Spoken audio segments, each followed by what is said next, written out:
this is a big one. In the last week, a group of Cambodian activists formed an anti-deportation advocacy group of Washington, and that has been led by families affected by ICE seizures. We've seen this impact Latino families, and we often hear from those activists, but we don't hear much from Asian communities also being affected. So today I'm joined by Jane Chan, whose family might be impacted by deportation soon. And also we have Sina Sam here with the Washington State, I'm going to get it right, Washington State Commission on Asian Pacific American Affairs. So thank you so much for being here. Thank you. Really appreciate it. Why don't people know enough about what's happening in Asian communities, specifically communities? I would say for the Southeast Asian community, Cambodian Americans in particular, where our narrative as newer immigrants in the landscape of immigration is not well known because the Latinx community has the face of deportation. And with our community, we're actually very heavily impacted, such as Jane's family. And in Washington State, we have 7 families right now who are in danger of being deported next month. And so the urgency and the crisis is very real for our community as it is for other communities, immigration. Jane, I'm so sorry that this is happening to your family. Can you give us a little bit of background of what's happening? Yeah, just about 2 years ago, I lost my dad due to being detained. Last year, he was officially sent out. So that was really hard. Being so far away from each other, it was already hard enough to fight with, to fight for him to stay here.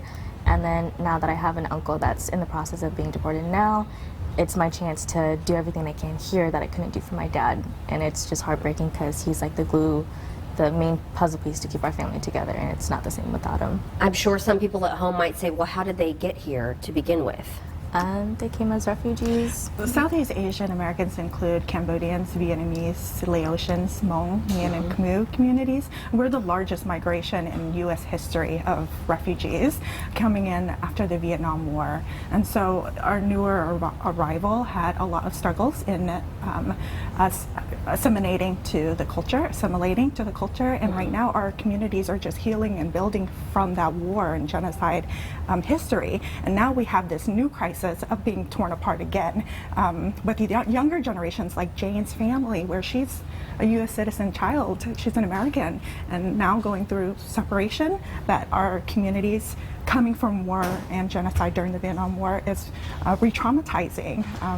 My parents escaped the war, Jane's parents escaped the war, our elders are going through post-traumatic stress, and they're still healing, and right now this is re-traumatizing all of us, and we're all in crisis mode. And so it's so important for our story to be in the landscape of immigration, deportation issues, along with the other immigrant groups who are facing it as well during this time. It's so interesting that you say, the post-traumatic stress, because I had a really good friend in high school who is Cambodian, and that's just one generation removed, so it's still very fresh in a lot of families.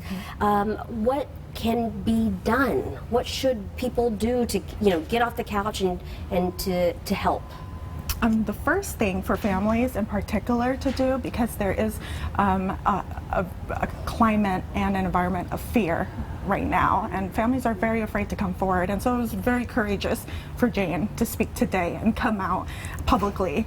That's something that Washington families have not done since we have been organizing the last decade.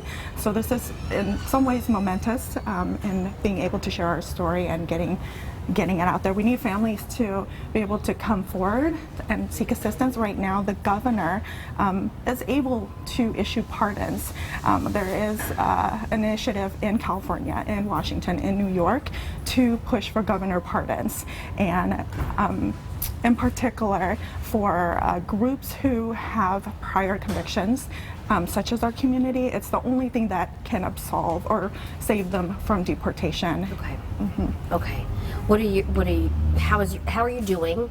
How's your family doing? What is your next step? Our next step pretty much is to continue on fighting. Can't give up. We got to do as much as we can to keep them staying. It's just tearing us up. Like, we're still heartbroken. I'm still heartbroken having to go through it twice. So families, there are resources, there are legal aids and advocacy groups coming together, not just locally with our newly formed Khmer Anti-Deportation Advocacy Group, but also there is a national network that is coming together to provide legal aid. And that's the most important piece that families need, and need to know that there are lawyers coming together. Immigration lawyers are very hard to find who know how to advocate for our communities. We're a very unique refugee community who's impacted in the whole, being swept up in ICE raids and things like that. And so for immigration lawyers, they are coming together to provide help for families, and families need to know that they're safe when they do come forward in this climate, because in the past they have been targeted and detained when they do come forward. Okay. Thank you so much for coming. Thank you for sharing your story. Very emotional, and my heart goes out to you. I'm wishing the very best, and anything that we can do to educate the public on all of these issues it breaks my heart. So anything that we can do, please keep us posted on what's going on with you as well. I do want to mention we have a keyword. You can text the word LEARN to 206-448-4545, and we'll also introduce you to another person. We've had it on the show before. He is the most famous undocumented immigrant citizen in the country. So if you would like to know what it's like to be Asian and undocumented, I encourage you to text the word LEARN right now, and we will send you back that link.